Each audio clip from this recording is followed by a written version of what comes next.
Nem, ti is nem tudjátok, mi az a fidget spinner. Hogyha nem tudjátok, itt ez. Ez a háromszög bicula igazából. Ezt meg kell pörgetni, és pörög igazából. Csapágy van benne itt a közepén, és igazából attól pörög az egész. Lehet vele trükköket csinálni. Tudok párat igazából, de nem a legtöbbet. Igen, és igazából, ja. És azt mondják rajta, hogy ez stresszoldó, trükköket lehet vele csinálni, meg ilyesmi. És nekem először egy piros volt, de elcseréltem a barátommal. És mellé neki is van YouTube csatornája, majd belinkelem.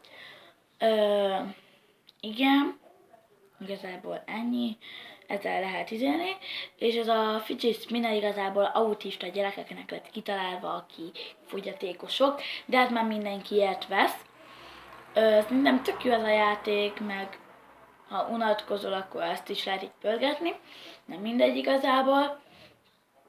Csak ilyen információ volt rajta, szerintem nem drága, az enyémet 1390-ért vettük, picit se drága, kapok majd egy világítósat, ami 2000 valamennyi lesz igazából, de nem tudom.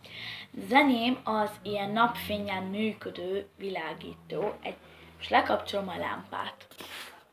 Nézzétek, az enyém így világít, azért nagyon látható szerintem, hogy azért ez igazi napfénnyel működik. Ez a része világít, ez a hátsó meg csak egy picikét látható.